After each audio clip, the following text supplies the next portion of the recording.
Well, hello, everyone, and welcome to Legally Bliss Conversations Conference Room, which is a regular roundtable where lady lawyers get together to discuss an impactful subject matter that we think will help our audiences better navigate life and law.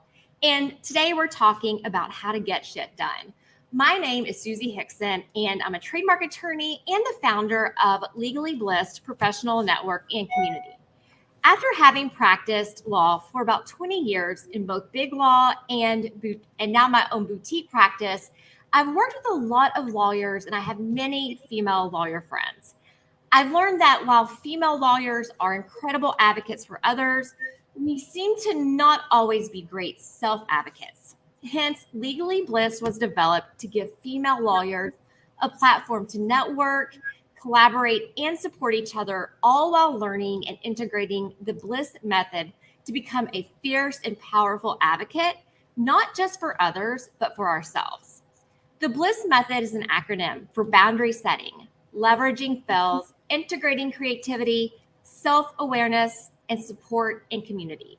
Today, I'm talking with a few of my fellow female advocates and community members about a subject that I think falls under boundaries. Because at the end of the day, we have to get shit done. And to do that, sometimes we have to set boundaries around our time.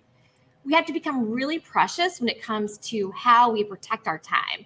And sometimes to do that, we have to set boundaries.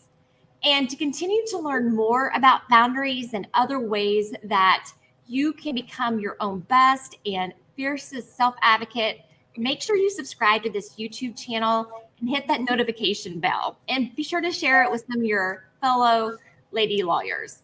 So to talk about how to get shit done today, I'm excited to welcome a few of my fellow community members and lady lawyers, Dina Cataldo, Marisa Simmons, Amanda Stark, and Christine Vartanian. I would love to let each of them take a few minutes to introduce themselves. So tell us a bit about yourself, Dina, and what you're working on right now. All right. Thanks for having me, Susie. Thanks, everybody who's here. I am a master certified coach. I was a criminal prosecutor for 15 years, and now I help lawyers really manage their time in a way that helps them achieve their biggest goals. And so often we let all of our big goals go to the wayside because we're trying to just keep our heads above water. So I'm really helping them make sure they can do more than just tread water. They can actually get ahead and get where they want to go. Dina, one reason I wanted you to talk today and be on this roundtable is because you really do work with a lot of your clients on procrastination, which is something that is obviously an impediment to getting shit done. So thank you so much for being here. Amanda, tell us a little bit about you and what you're working on. Yeah, Susie, thank you so much for having me on today. I'm so excited to talk about this topic with all of you. So I am Amanda Stark. I am a certified life coach and human design expert, and I help women, not just lawyers, but also lawyers and women, find and connect to their purpose in life and get off of autopilot and start living according to their true desires. And I use a combination of mindset coaching, human design expertise, and a little bit of witchy magic to get that done. Awesome. Thank you for being here. And I'm excited to hear about how human design and witchy magic integrates with getting shit done. So thank you so much for being here. Christine, tell us a little bit about what you're working on. Yeah, so I'm Christine Vartanian, and I am an image and brand stylist. And my prior career, because I do qualify as an attorney because I did have that in my background, but I practiced law for about 5 years early on in my career. I also had a civil engineering degree, but then I decided to stay home to raise children for 10 years. And during that time, I realized just how much women gave of themselves and how much they sacrificed. And I had so many of my peers sort of sacrificing their own self-care, their own well-being in the name of taking care of all the people and things that they do, because women wear so many hats. And it was then that I decided, about when my youngest was 2 years old, I decided to start my company, Jade House of Style, which serves women in their wardrobe and editing their closet and getting their style on point so that they can feel as amazing outside as they do inside, and to be a resource for them so that they don't let go of that really important person that is the anchor to everything, themselves. Christine, that was beautiful. And, one thing I know that's really important to you is leaning into our why, like why we are doing what we do on a daily basis, right? And so I have a feeling that talking about your why and how we have to kind of reference that is, what maybe one of the little tips that helps us keep moving forward when things get super hard. So thank you so much for being here. I can't wait to hear more. And Marisa, what you working on? Hi, I'm Marisa Simmons. Lovely to see some of you again with Legally Bliss stuff. I am a former practicing attorney. I practiced for 6 years. I was a consumer bankruptcy attorney. I graduated law school in 2008. So that was the option for practicing at the time. I fell into recruiting 6 years later and have been doing that for almost a decade now. I specifically work with attorneys to place them in full-time positions with law firms and corporations. I partner with law firms and corporations as well to find them attorneys. Usually Fridays are chill days, and I have been so excited about this. So of course, my email is blowing up today. So it's a very perfect topic because I'm keeping myself from looking at what I know is happening on the screen very close to me right now. So as we all have to do in our lives regularly, that's what I'm doing today. Right. Yeah. And I think you make a really good point there. Like even, we're always trying to navigate how to get things done. Right. And we have to kind of constantly evolve and reassess based on, the season of life that we're in. So, and what we're working on. So I pray that you get your stuff done this afternoon after we get off of here, because I'm sure you're going to have a lot of emails and stuff to catch up on. So thank you so much for being here today, Marisa. It's a pleasure that you're here. So let's talk about getting shit done. Let's start with Dina.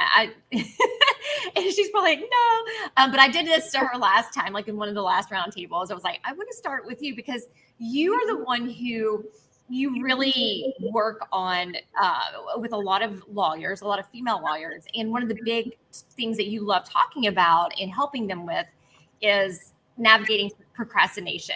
And I think that's something that a lot of us struggle with, whether or not we're lawyers or not, right? We procrastinate. So could you tell us a little bit about what your practice looks like with working with your clients? Sure. I'm going to start that kind of by entering the conversation from where I was at. Yeah, please. That's why I got into what I was doing, is because I saw myself procrastinating and feeling called to do more and not being able to keep my head over water in my own law practice and being able to do all of the things where I felt confident and competent in the job I was doing. And it came down to a place where I was in more pain than I wanted to be in. And I had to find a way to get out of the pain. And that's what kind of took me on this journey of figuring out, okay, how do I manage my time? How do I get stuff done? And the procrastination really came in when I saw, yes, I have these really big things I want to do, a business I want to create on top of my practice, but I don't have time.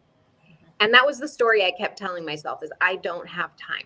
I don't have the energy. This isn't something I can do right now. And so I kept putting it off, but I got into so much pain that I had to realize, okay, no, I have to do something. And so my entry point was just changing something in my life. And for me, that was my morning routine and using that so that I could have some focus time to think about what my next steps were. And that's really when I help my clients, we aren't upending their lives and totally like throwing all the balls in the air, which I think some lawyers are afraid they're going to have to do if they want to change things. We start with the low-hanging fruit and we start helping them gain the focus that they need. And if they don't know what they want, we create that time. We carve out just that little bit of time every week so they can think about what they want. And then we go from there.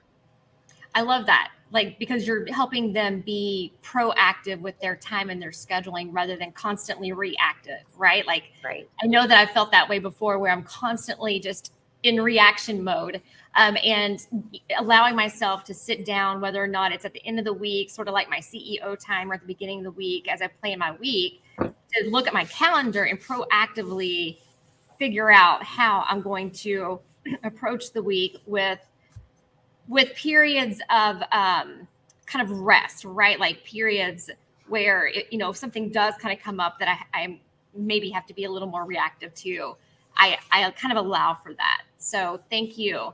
Yeah. Thank you for that, Dina.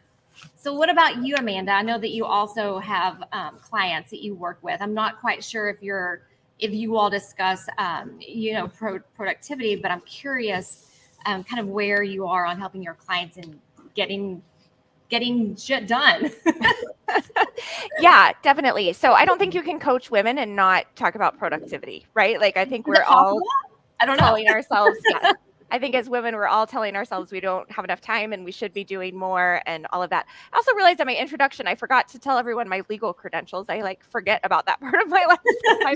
I was a healthcare compliance attorney for 15 years, a combination of in-house and in a firm and doing all the things. Plus at my firm, I traveled about every other week for years. So definitely did the dance of balancing all the time. And I think one of the things and I loved what you said, Susie, about leaving time for rest. And one of the things that I personally do and coach my clients on is that intentional space throughout the day. So what I encourage my clients to do and what I personally do is not just like extra time in case something comes up, but actually leave the office, leave the workspace, give yourself that space to like check in with your intuition or like give your brain a break from output and input. And so, even if it's 5 or 10 minutes, that can be just a really amazing thing to just give your brain and body that space and see what comes up or just as a reset. So I think that's something that is very often overlooked, especially in the legal field where, every 6 minutes counts. So if we are thinking we have to maximize every single minute of the day, we aren't allowing ourselves to have that space that we desperately need. I think that's something that's really challenging once you get out of practicing law is, not living your life in 6-minute increments and not constantly thinking about that time value, right? Like, you're constantly, it's so deeply ingrained in you. So do you have any kind of suggestions or guidance or tips or advice about how to kind of navigate that from maybe a mindset standpoint? Yeah, absolutely. So I think, and I mean, if you are still a lawyer who is billing for the hour, right, you do have to account for that, right? Like that is how you are getting paid. But if you're not, and even if you are, kind of separating yourself and like the idea that you have to like squeeze every second, because the reality is you're going to be more productive, you're going to be more focused, and you're going to get more done for yourself and for your clients if you give yourself that space during the day, right? Like we all reach a maximum capacity. So I think it is just giving yourself that permission. And something that I like to do when clients are very resistant to this idea is just do an experiment.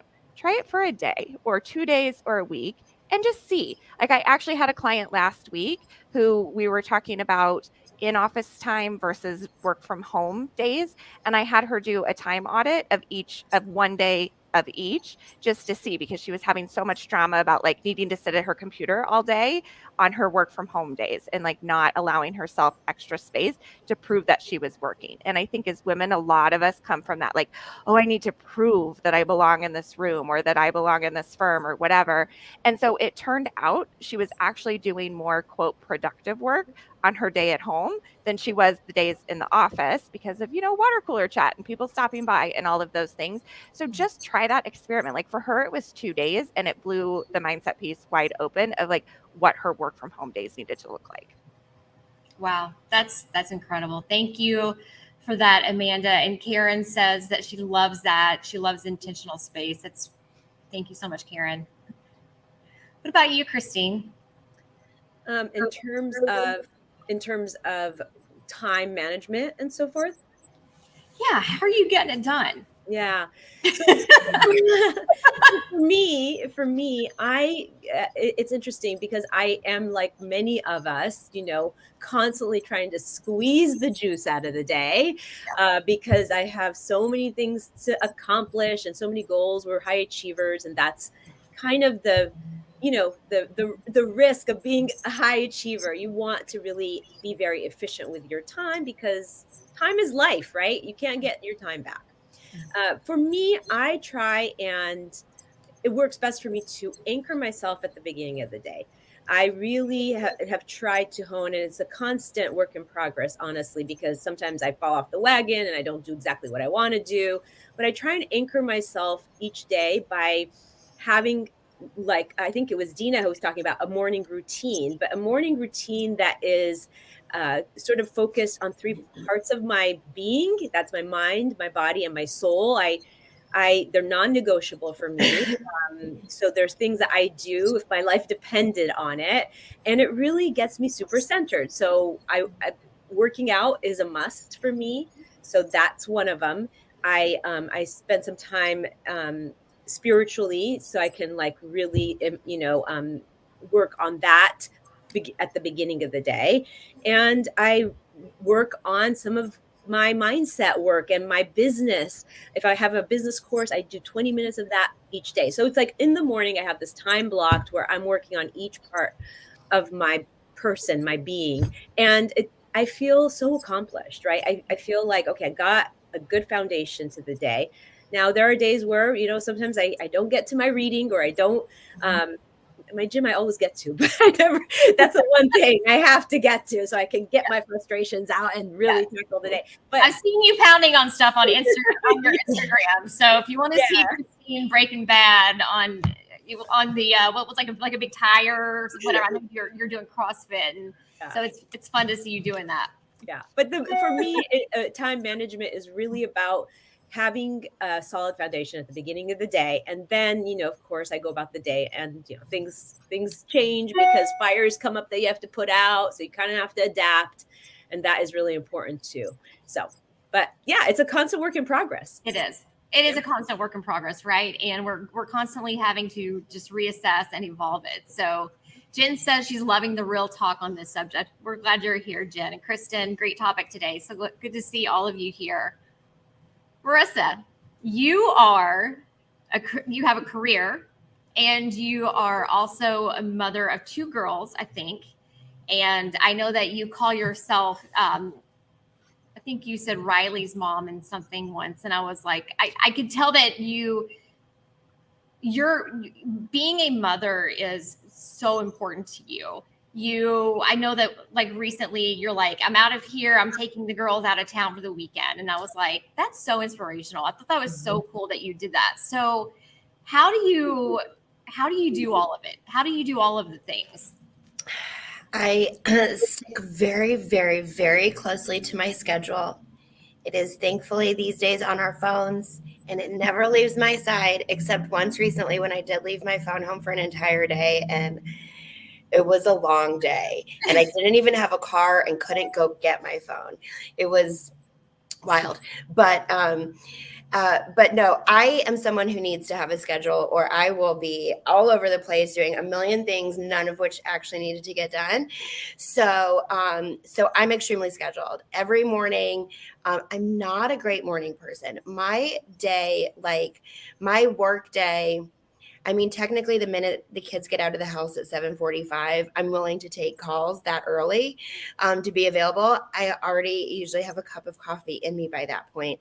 But I don't generally show up to the office until a little bit later in the morning once the kids get out. I take a little bit of time to get the coffee, get myself mentally ready. I look at my calendar for the next day every evening, and then also in the morning to kind of get an idea for what's on the schedule. I know in my head what else needs to get done that needs to be plugged in. Other things on the schedule, though, are things like my workout. That's blocked off on the schedule. I can't work out in the morning. I love an afternoon workout. So it's blocked. I have the type of scheduling system where I allow people to put things on my calendar, but it's very tightly controlled in terms of when things can be put on the calendar. And it never conflicts with my workout time. And if I need to put something else on the calendar, it easily moves. So I can keep my calendar open for people, but also protect it for myself. But I also, in addition to putting actual appointments on my calendar, I put my checklist on the calendar. And it's not in the form necessarily of a checklist, but if something's got to get done, it's on the calendar. It's a 30-minute block or a 15-minute block or whatever I expect I might need. So no one can steal that time from me if they go into my calendar. This has to get done, whether it gets done in that moment or not. It's just got to get done that day, or it gets pushed over to the very next day's calendar. So I work very closely with my calendar to keep myself in check, and it keeps me honest. I don't have a boss who keeps tabs on my work every day, and I need some sort of accountability, and my calendar can provide that, and we're just very close with each other. And you know, if there's a networking event in the evening, if there's a board meeting at 9:00, it's all on the same calendar, whether it's personal, if it's work, if it's a kid's dentist appointment, if it's a birthday party on Saturday, it's all in one place.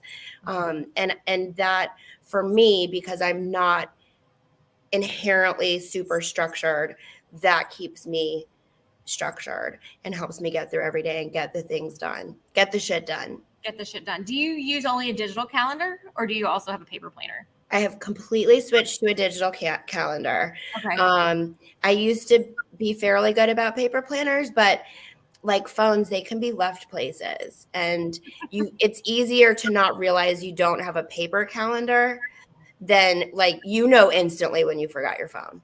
Yeah. So that's a really good point. I do, but I have both of a paper planner and a digital calendar. So, and I have had those situations, right, where I left my paper one at home, and I was like I felt a little naked.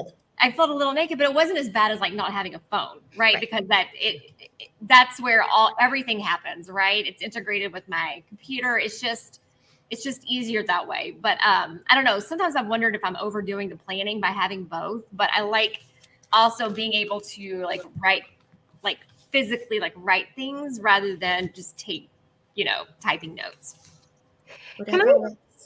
Sorry. I just wanted to chime in because Marisa said something really important that I see a lot with attorneys, and it's a super simple fix, is actually going onto your calendar if other people are able to enter things on your calendar, and make sure you have time blocked off for yourself, because a lot of attorneys have staff members who can schedule meetings, schedule consults, and they don't think about blocking time to themselves. They're not thinking ahead about, okay, well, I don't want 5 consults in a day. Meanwhile, the assistant thinks, oh, this is great. This is new business. Let's just put it all in. She'll love it. They don't think the same way that you might think about your practice. And it can go a long way. Just having a little communication too is just making sure your assistant or whoever else has access to your calendars on the same page as you are. That's a really good tip, Dina. Being proactive about your own calendar, being protective of your personal time. If you are working with an assistant who is doing calendaring for you, making sure that they're aware that, maybe you only want to take 2 prospective client calls a day or a week or whatever, right? Set those parameters. If you don't have an assistant and you use something like Calendly, you can set rules like that within Calendly. So make sure you really dig into if you're using some type of digital online scheduler like Calendly or Acuity, I think are the bigger ones that you set the parameters that make sense for you. And that will evolve. You'll learn that, okay, maybe having 5 prospective client consultations in one day seemed like a great idea at the time, but you do it and you're completely done. So you can do that in those digital calendars. So take advantage of technology when you can. Thank you for that, Dina. So I'm curious with you all, when you're looking at prioritization of your workload, and you have multiple competing priorities, do you have any just kind of tips or best practices when it comes to approaching the list of things to do when it comes to prioritization? I do. I always do. Oh, go ahead. Who was that? I think it was me, but I was gonna say, go ahead, Dina. Oh, I'm just kind of like going down the Brady Bunch thing here. okay. Well, I mean, I've gone through different stages of this in my lifetime. I think we all kind of start at stage 0, where we have no idea what we're really want to accomplish. We're just kind of like trying to keep our head above water and don't know really what to do. Like everything's a fire. And then we kind of enter stage 1, where we realize, oh, this is a problem and I'm not able to perform the way that I want to. And one of the things that I started out by, once I got into stage 1 and I had some awareness, was saying, okay, look, I hate my mornings. I wake up, I hit snooze a dozen times, and then I'm rushing out the door, and just finding those like real big pain points and starting to cool them off and start to say, okay, how do I make this better? How do I make this easier on myself? And then once I started doing that, that's when I was able to start really planning my day. I couldn't even plan my day until I had some space to think. And that was my space. For you, it might be something else. It might be lunchtime. You're like, okay, I have space to think. Let me think through my day. But to really start to get things done and start entering that stage of having more control over your time and getting more done, it takes making that pocket of space to think out, okay, let me do more than just the hearings that I put on my calendar. Because that's kind of where I started. And I know a lot of my clients start is like, okay, well, I use my calendar for hearings, but I'm not thinking through, oh, I have a motion for summary judgment that I want to have done, and I need to create time to do that. And instead, they're using deadlines to pressure them to work harder and faster, when really that's what's creating a big battery drain on us. And that's why you might feel exhausted when you get home at the end of the day, is because you're creating pressure that doesn't need to be there. And it's really hurting our nervous system and taking that energy away from us. So that's really step 1, is creating that pocket of space so you can start thinking more clearly about what it is you want to accomplish during the week. And if you can't even think that far ahead because you're still in that stage where everything's a fire, you could just think every morning, let me just take 10 minutes to think through my day in the morning and write down the top 3 things I need to get done today, and just keep bringing my attention back to that. You know, I had, when I was practicing, and I still do this a little bit now, but it was different when I was practicing, because it, for a long time, felt like everything was a reaction. Because like you said, you have a hearing coming up, you're getting ready for that, whatever it is, you have a motion, but you file it right before the deadline, because even though you've known it needed to be handled, for 30 days, you're on day 28 before you actually get around to it. So it can be really hard to get to that point of even having a minute to like start working ahead rather than only reacting. And something I started to do, which takes a little bit of time to get there, but will get you to the point of not just reacting any longer, is when you get in 30 days out that something needs to be filed in 30 days or however long you have, just with one, not with all 10 or 20 or however many going on. Pick one of them, get it done now, because in 28 days, it'll be done. And you will buy yourself a little extra time in 28 days. And tomorrow, do that with another one. And the next day, do it with another one. And in a month, you are going to be reacting to things when they come in, not when they come due. And if you can just do that with your hearings or your motions practice or whatever it is, take one item and start working ahead of deadline on that item, and then catch up and use the time you're creating for yourself over time to catch up and start working ahead. And to me, that was the one way to start getting ahead of my work and not constantly feel like I'm always breathing down a deadline. And that was a really helpful way for me in practice when I had deadlines like that, to be able to take your lunchtime to plan for something else, or, rather than spending an entire weekend catching up on everything only to find on Monday there's more fires to put out.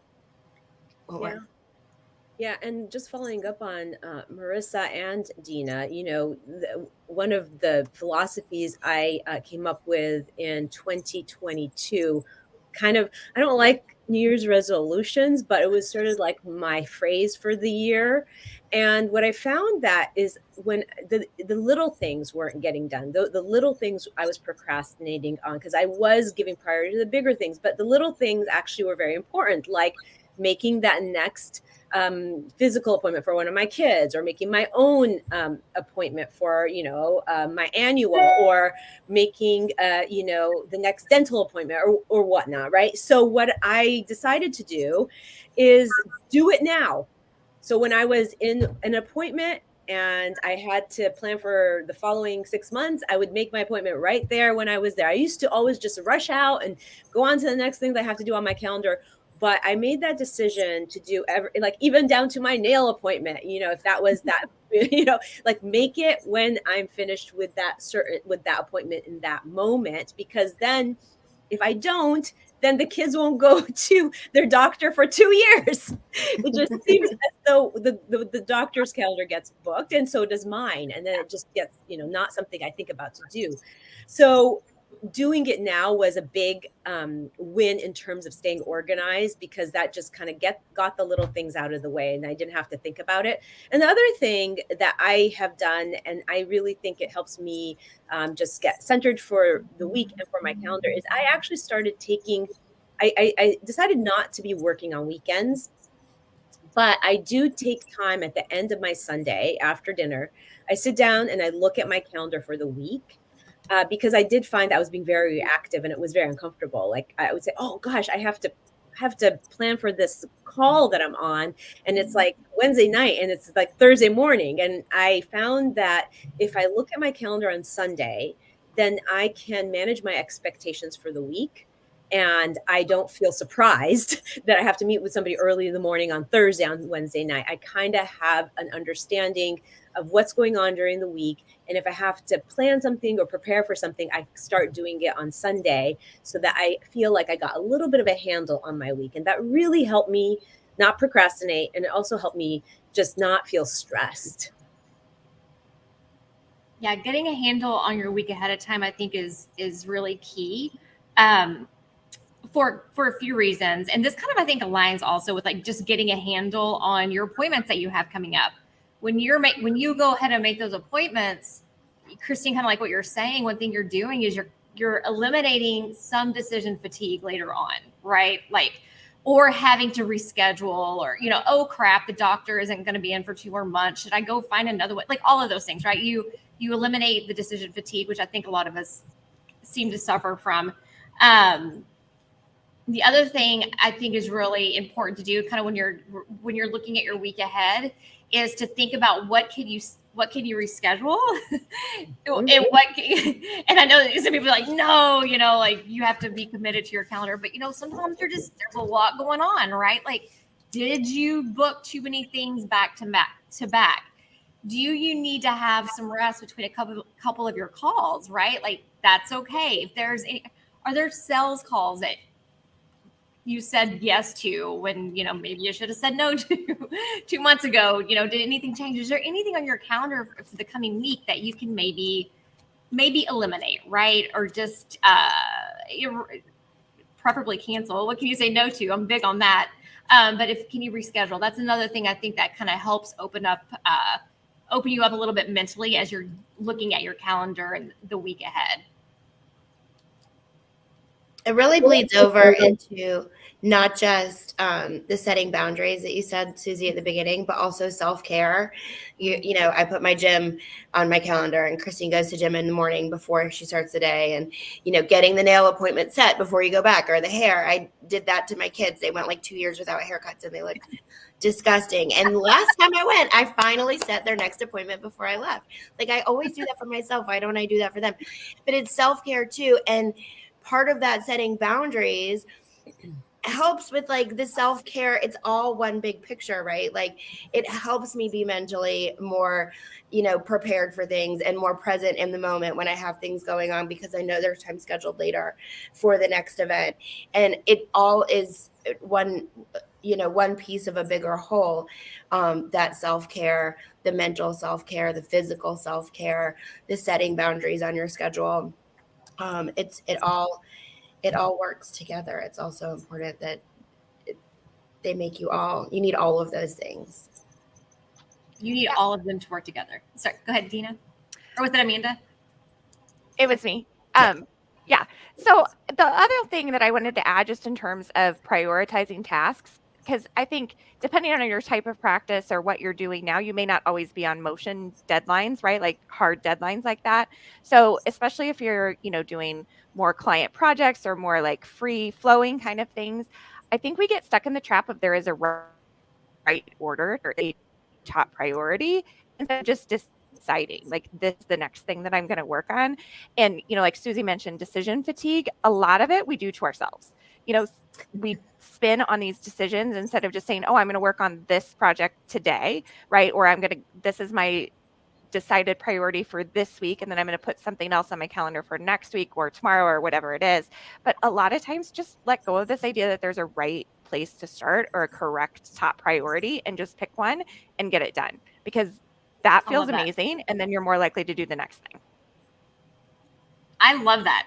That's like a little bit different perspective, Amanda, that I haven't really formulated in my head, but I really love just the idea of why fret so much about, talk about decision fatigue. Like, why are we fretting so much about prioritizing the task? Like, just pick one and just do it, because when you do it, it feels really good when you get it finished, right? There's that sense of accomplishment and some motivation to go on to the next one.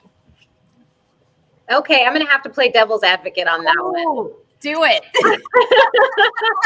I mean, like, I really like the idea. I do agree with Amanda in the sense that we overthink. We overthink, we have all these things on the desk and we think, oh, there's the right answer and I should do this. But if you are thinking about a bigger picture task, for instance, growing your business, right? If you're thinking about where you want to spend your time, so you're working on your business instead of in your business so much, I think the thinking has to change. I think we have to start looking in terms of what are the priorities, and am I spending the majority of time in those priorities? There's like an 80-20 rule, right? So the things that we do 20% of the time are getting us 80% of the results. So if we have something like that, like for instance, for me, it's growing my business, and for a lot of my clients, it's building their practices without overwhelm, and really starting to systematize their practices, and really starting to think bigger picture on how to grow without growing that sense of overwhelm. They think, and we work in like year spans, right? Like we want to prioritize what are the top 3 to 5 things that are really going to move the needle in the practice. And am I prioritizing them in my quarter, my month, and my week, and then in my day? But if we're overthinking, obviously we're not going to be able to make decisions quickly.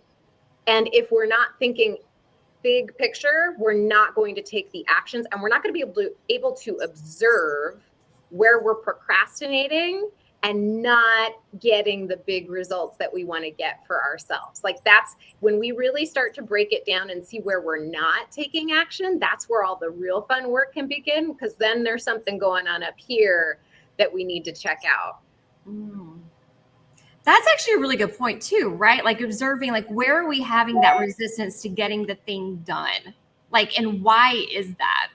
I mean, sometimes I'm like, I just feel like getting it done anyway feels so good. It's kind of like going for a run. I can be like, oh, I really don't know if I don't feel like going for the run, but I think about how good it feels after I run. I'm like, oh, I want that feeling, right? So that's kind of why, like, I'll do the thing that I'm really hesitant on. It's like kind of forcing myself to get comfortable with being uncomfortable, if that makes sense. And there, I probably need to do that. I probably need to be coached on this. It'd be fun to like, it would be fun to do like a live coaching session with someone. But no, I think that's interesting. And I love that, we kind of have different perspectives on that. And maybe, there really is no right way to do it, right? Like it's figuring out what works best for you. So maybe spend a week or a month, when you're looking at your list, think about, okay, well, maybe I do want to dig into where this resistance is and why. Or maybe it's time for you just to pick a task and do it, right? And to just work through it and just enjoy the feeling of having it done. Yeah, I think that too, sometimes when we procrastinate, it is really evidence of our anxiety about something. Yeah. So like the things we tend to put off are things that maybe we're still kind of processing how we're going to tackle it, what the solutions are. And it just doesn't feel like we're ready or ripe to tackle it. But it also is probably our anxiety going, can I do this? Will I be able to accomplish? Will I be able to finish this? Right. So that's kind of what I found personally for me, like because I'll think I'm the kind of person that thinks about my thoughts. So I'm like, well, why am I procrastinating this? Why am I putting it off? I know it's coming. I need to do it. And when I can talk to myself about that, I find that there is some fear maybe around it. And so what I'll do is I'm like, okay, got to be courageous. I just got to tackle it. And then actually in the end, it doesn't seem so bad. I'm like, oh, that wasn't as bad as I made it to be in my mind. So I think we're also different, right? In how we process things, whether, we have what level of anxiety we are at with certain things, what gives us more angst. But I think that the procrastinating happens because sometimes we're also want to do it perfectly and we put it off because we feel like we can't do it in that, sooner rather than later. Dina, I'm curious, I know that you've studied procrastination a lot with your clients. Why do we procrastinate? Why do we keep putting it off? I want to tell you, I don't just work with my clients on this. I work on myself with it, right? Like this is not like, I'm not like Buddha on the mountaintop. Like I just notice the thoughts faster now and what's preventing me from doing things now. Mm-hmm.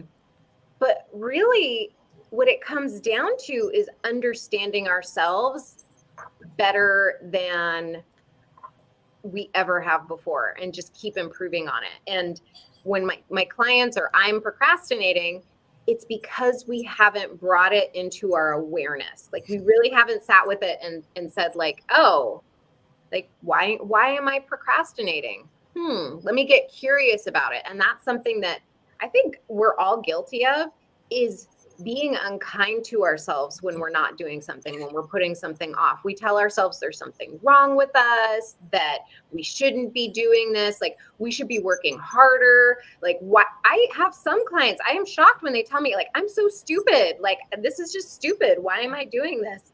And they're so mean to themselves, right? We can be so mean to ourselves. We would never talk to other people like this. And when we start telling ourselves that, it does not encourage us to get work done. It does not make me want to go do the hard things that my brain naturally tells me are going to be hard and that I don't want to do.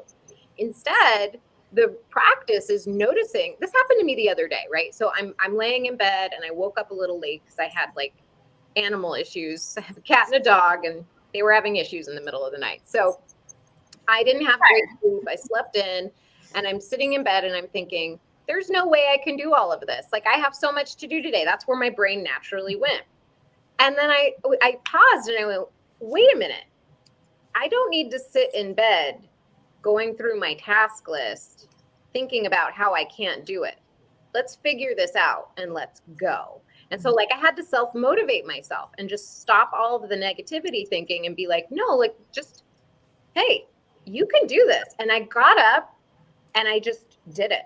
And I, the whole day I'm just congratulating myself. I'm like, look, I did it, right? Like just like giving myself that self-validation and keep cheering myself on so that I could get through my day. Versus where most of our brains go is like, I can't do it. I'm so tired. And then we make ourselves more tired and our brain cannot focus to get the work done. And then we beat on ourselves some more. So it's the practice of doing that so that we can get things done. You have to sort of self-coach. You're self-coaching yourself. Yeah. And if you're having challenge, Christine's obviously self-coaching. That's what you're doing. If you're having challenges with this, seek out a coach to help you kind of work through the challenges of some of that the negative self-talk. Like, I think a lot of us do that, right? Where we get in that spin where we procrastinate, we put stuff off, and then we're like, all of a sudden we suck. And it can be a really vicious cycle until or unless like you are to the point where you are really aware of your own thinking and that spiral that you're starting to get into, and kind of putting I want to say like kind of stabbing it or putting a pin in it, right? Saying stop it. So you can be nice to yourself. Like, you can talk kindly to yourself. And you're right, Dina, like our negative self-talk. And this is something I think a lot of us need to work on. It's something I'm really, really not. See, here's the negative self-talk coming in. I'm not good at it, right? It's something that we really need to practice, and we have to be on to ourselves when we start getting into that spiral thinking of how we're beating ourselves up for procrastinating. Like, I shouldn't even really be doing this, right? Like, me procrastinating means something about me. So yeah, getting a coach, I think, if you can't really coach yourself on that, can be so helpful.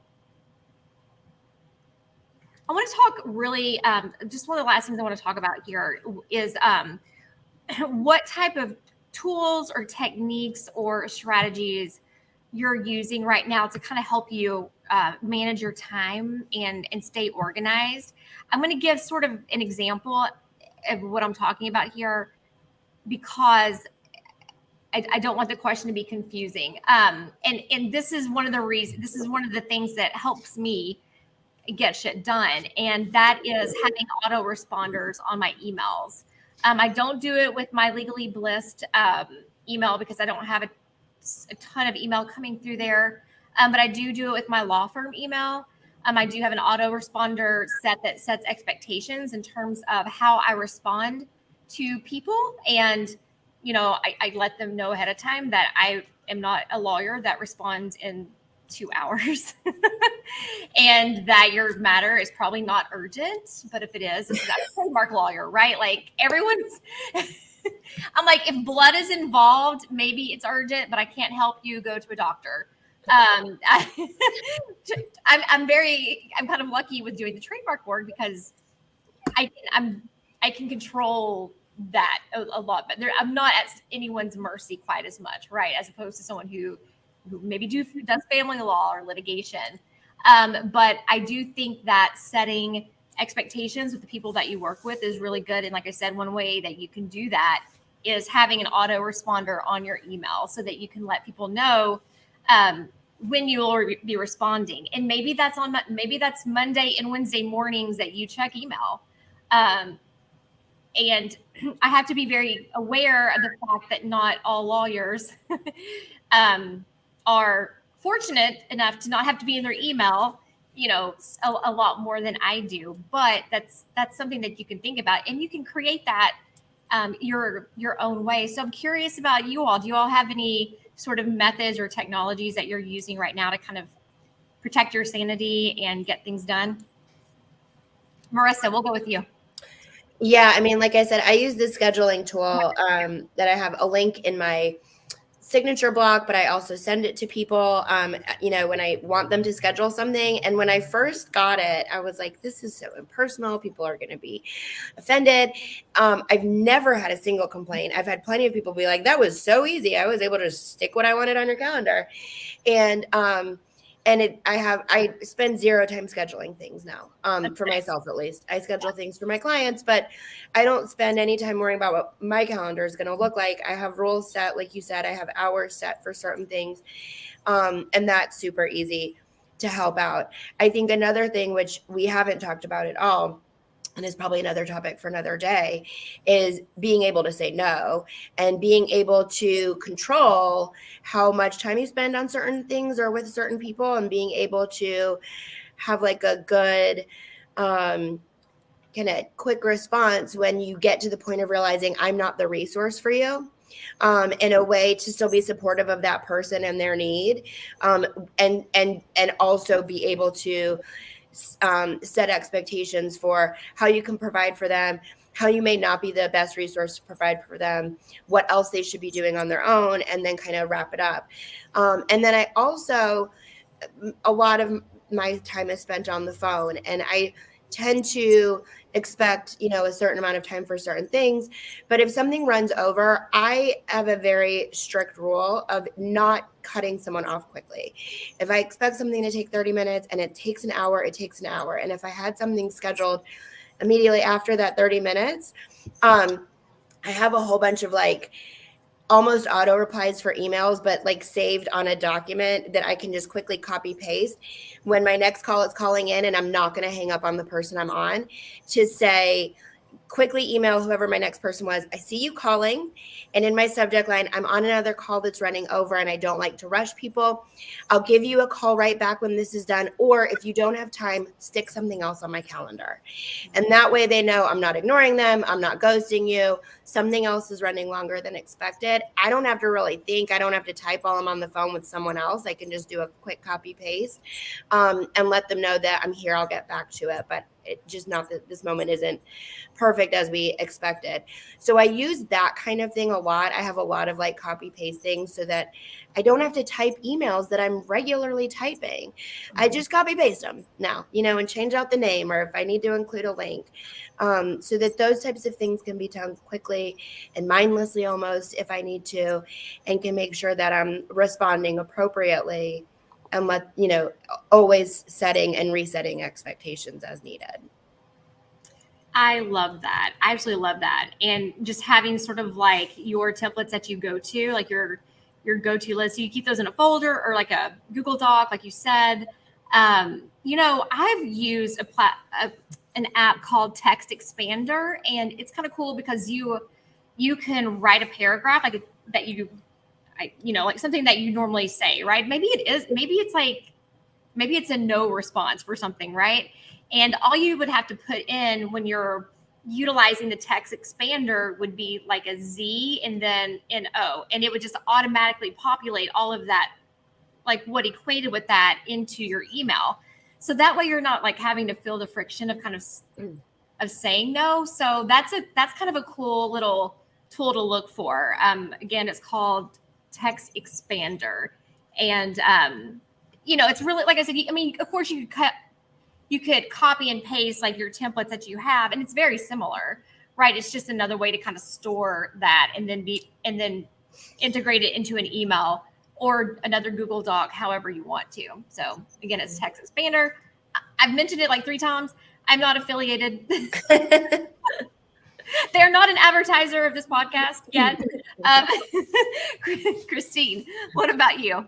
Yeah. So, I need to get better at, creating a calendar link. And I know you know this, Susie, because every time you try and schedule something, you're like, you need a calendar link. I probably have said that a few times. Yeah. So that I definitely have to work on. But a few things is, really the do it now has saved so much of my time and energy, because those little things that I used to just ignore became big things, because those doctor appointments and the hair appointments and all that. And then it's too late. So that actually has really helped keep my life on automated and sort of the personal stuff that needs to get done. And I also use, and I don't know if this is really what you're asking, but I also use Trello to manage a lot of my projects. For example, I have my podcast, Waist Up Wardrobe, that I work on with Rick, the producer of this show here today. And we communicate on Trello by kind of have this assembly line. I put in this thing, he puts in this thing, and then it's so smooth and so automated. And Trello has really saved my life. Now I actually do so much on Trello. I have my entire big picture vision outlined on Trello. I have my all the talks and conferences I go to, I take my notes in Trello, because all the links, everything is already in there. I don't have to be looking around for pieces of paper or notebooks that I wrote things on. It was very hard for me to transition from paper to electronic and digital because I'm an old school girl. But I kind of forced myself to do it. And I'm so grateful I did because look up my Trello on my phone and everything's on my phone, right? Or on my computer. And nowadays our phone is like an appendage. It's like you can't go anywhere without it. And it's just everything's on there. So that really helps. Trello has been a big time saver for me and just sort of a planning system. And I really, really love it. I also started like when somebody sends me an email, I can't respond to it because it requires an in-depth response. I will tell them, I got this, I'll get back to you. But that isn't as automated as it could be. So yeah.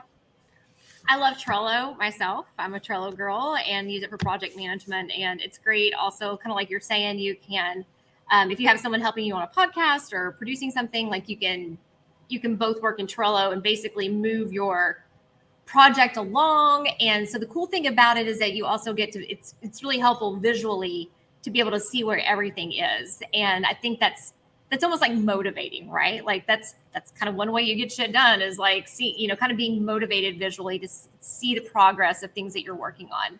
Yeah. And one more thing actually is that there's this innovation right now of the AI, the chat GPT. I don't know if any of you have experienced this or used it at all. It is pretty incredible. I can't say that it could be used all the time, but the chat GPT, you can, if you're trying to, plan a blog post or something like that, and you just don't have the time or can't brainstorm, you can actually start up something with chat GPT and then modify it. So that actually, I think I foresee as a big time saver for a lot of different things. I think it's a time saver from a kind of a mental, almost like mental fatigue standpoint. I've used it. I've been using it, and I actually used it to help me prepare for today. I went over to Chat GPT. I have a hard time saying that. And I basically said, hey, good morning, Chat. I hope you're having a great day today. Like, I feel like I have to develop some kind rapport with this bot. I guess I have no idea. But anyway, so I asked it, I told it, I was like, I'm doing, this conversation today. This is what we're going to be talking about. What are some questions I can ask? Like, what are some good questions? And it came up with 6 questions that are right here. And this is kind of one of them is what tools and techniques do you use to manage your time effectively and stay organized? So yeah, Chat GPT, check it out. I know that people have different opinions and, experience with it. But I think it's worth seeing how you can integrate it in what you're doing. To help you save time. And again, I could have sat there and thought, okay, what are some questions, maybe do some Google searching, but it's no, I'm just going to throw this in chat and see what it says. And it's been great for brainstorming and just kind of coming up with ideas. So check it out, because I think that we're just in the infancy stage of our old friend Chat, and it's gonna be interesting to see where it goes. So Amanda, what about you? Any kind of final tips, tools that you use to get shit done? Yeah. So a couple of things. One is where my calendar is available for others to schedule on, for consults to work with me. I used to have this thought that I needed to have tons of time available in so many days, and I was letting people schedule same day. And that always threw me off, and I didn't like it. And so I made it 24 hours in advance. And then just in the last few weeks, actually, I've reduced the times, the general times that are available, because I was ending up with consults in the morning, and I don't really like to work in the morning. So I changed all of that, and it's made a huge difference just in terms of not having so many unexpected things being allowed on my calendar, being more protective of it. And then another thing that sounds counterintuitive but has made a huge difference is because all of my work is on Zoom, and so I now have a hard rule for myself that I have to be sitting at my desk and ready to go 5 minutes ahead of time. And I really had to deprogram that every minute counts kind of mentality to be because I would literally be oh, I have 3 minutes, I can do one more thing. And then I'm rushed, or Zoom has an update, or my microphone needs a new battery or whatever. And then I was getting behind. And so I've actually been able to get a lot more done with less franticness by being ready 5 minutes early. So those are mine. You know, something I've done, this kind of reminds me also of this might be helpful for people. I've been setting my calls for 25 minutes or 55 minutes. And people might be like, what is going on here? Right? Shouldn't the call be an hour or 30 minutes? But I like kind of giving whoever I'm speaking with that 5 minutes to prepare for their next call or myself. Right. So that's why I do that. And I'm kind of like the 5 minutes. This has taken some deprogramming as well, probably, but I'm like, that 5 minutes isn't really that big of a deal, right? Like that gives people that opportunity to schedule something like right after if they need to. They can like get a drink or go to the bathroom or whatever. So kind of like how you've added, you make it a point to be prepared 5 minutes before a Zoom call to make sure you download its newest software update because you know it's going to be happening. I kind of do that on the back end in some ways, something similar where I do kind of only schedule calls to be 25 or 55 minutes. Something to think about. So, what about you, Dina? Yeah. I think the first thing is to recognize it's important. Like what you want is important. Like just to know that it's okay that you can do things that give you the time you want. And one of the things that I needed to do when I was in practice was start to really limit my time and tell people expectations around the phone, because the biggest thing I did not like was answering the phone. I didn't like messages. I didn't want messages. And I knew how I was behaving around the phone. And I was in court 3 days a week. So I just left a message and I said, look, I'm in court on Monday, Wednesdays, and Fridays. I check my voicemail on Tuesday and Thursday mornings. The best way to contact me is email. Here's my email address, because I loved email. Email was super quick and easy, and I wasn't going to get just kind of sidetracked if I knew I was going into my email. And, let them know their call was important to me. I didn't want them to think that it wasn't, but I knew that if I didn't set those expectations, that they were going to have all these thoughts. They were going to think, oh, she doesn't care about me. Oh, she's just, she doesn't check her voice messages. And I got so many messages of appreciation to let me know, like, oh, thank you for letting me know. And they emailed me, and it made my job so much easier when I recognized my patterns. I recognized what I wanted, and I let that be okay. And then I started setting expectations up around me in a way that people would respond the way I wanted them to respond. It was really great. I love that. And now I'm really I love everything that Marisa and Christine and Amanda have said around really just paying attention to what's going on. And I think Marissa's spot on. We have to manage ourselves and say no. If we have our email up and we're doing other things and we see emails populating, we just have to say no, we're not going to check the emails right now. And I think the whole how to say no is definitely for another podcast episode, because that's something that we all need to work on, including myself. So that we could definitely go for another hour. And I want to be respectful of everyone's time and thank all of you all so much for being here and talking with me today about how you all get shit done. And let's just kind of round out and let everyone know where people can find you. And we'll start with Christine. Yeah, so I'm Christine Vartanian. You can follow me on Instagram at Jade House of Style. You can also find me there on Facebook, and my website is jadehouseofstyle.com.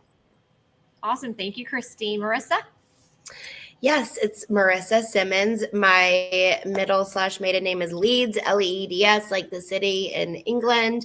I can be found on LinkedIn as Marisa Leeds Simmons.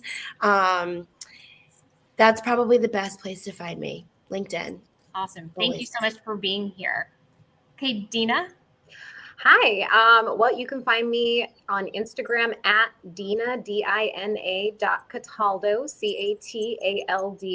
You can also listen to my podcast, Be a Better Lawyer podcast. And I do have the ultimate time management guide for busy lawyers, which is at dinacataldo.com/busy lawyer if you want any more help with this. Yes, and that's perfect. That's perfect for exactly what we're talking about today. Amanda. Yeah, so I am Amanda Stark. You can find me on Instagram at Glitter and Gravitas. I'm also on Facebook at that handle as well, but I have a lot more fun on Instagram, so I recommend you follow me there. And then my website is glitterandgravitas.com. Amanda, thank you. Thank you all so much for joining us today. Thank you for all of our guests in the chat.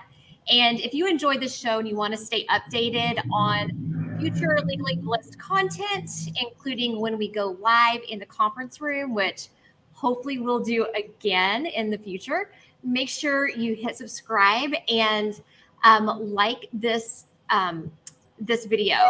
And I really don't want you to miss any content that we're going to be dropping. So if you hit the subscribe, you are sure to learn about it, unless YouTube does something crazy, which sometimes it seems to do. Thank you again so much for tuning in. And just remember to always stay fierce and stay empowered and stay true to your values and keep shining you bright and brilliant legal minds. Thank you so much for being here and have a great weekend.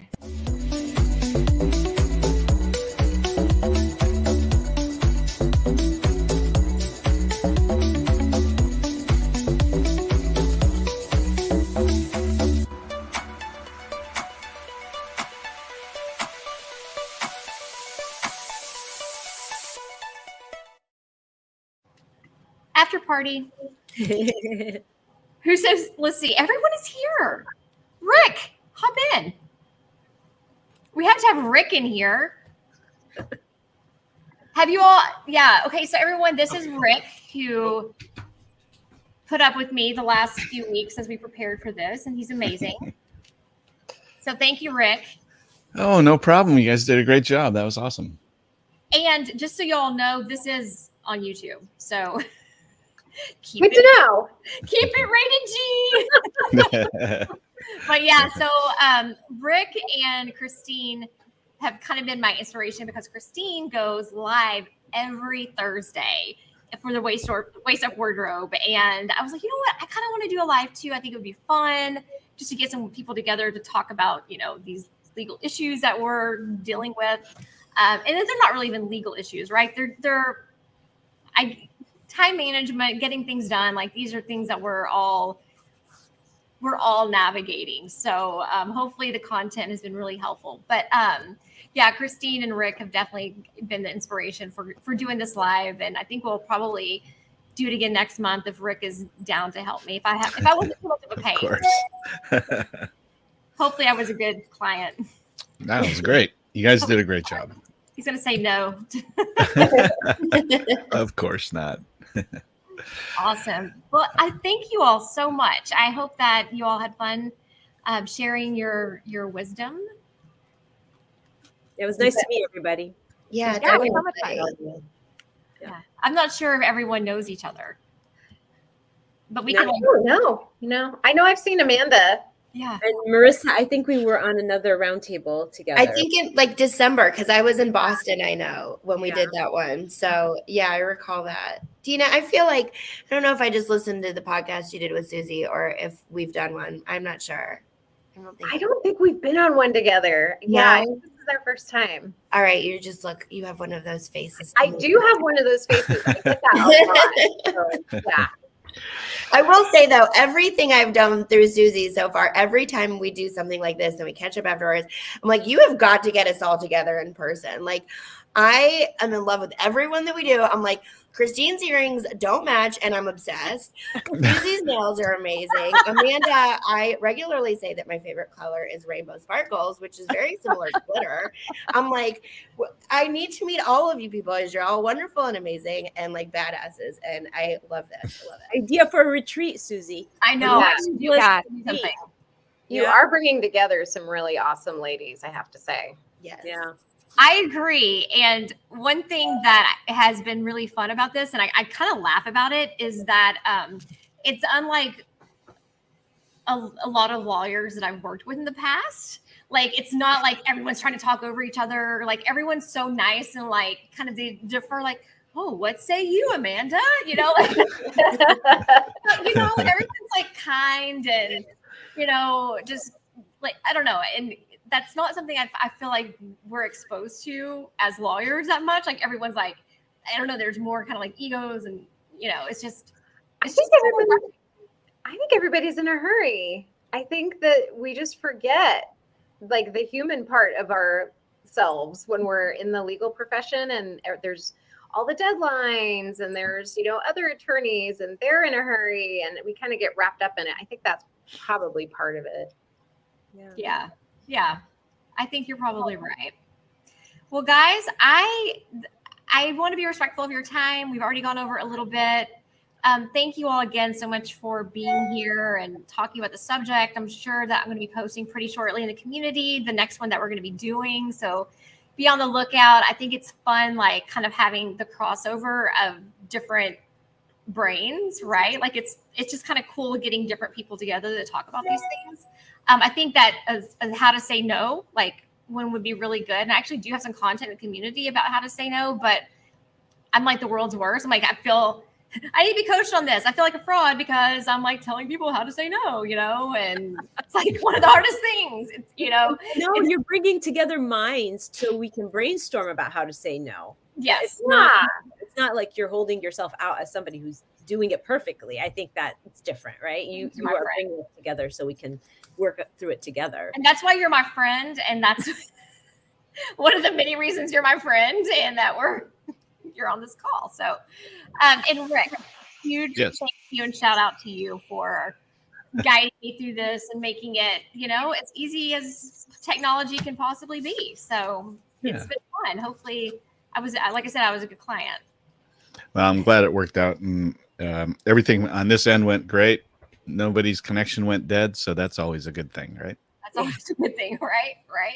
I was thinking, like, I had to get a drink of my coffee, and I was like, oh my gosh, what if I spilled this on myself? Like, that would be such a great be a blooper, right? We could just turn it into a blooper. We do that for the show. Rick prepares all these bloopers for my show. It's hilarious. Have you ever seen any of them, Susie?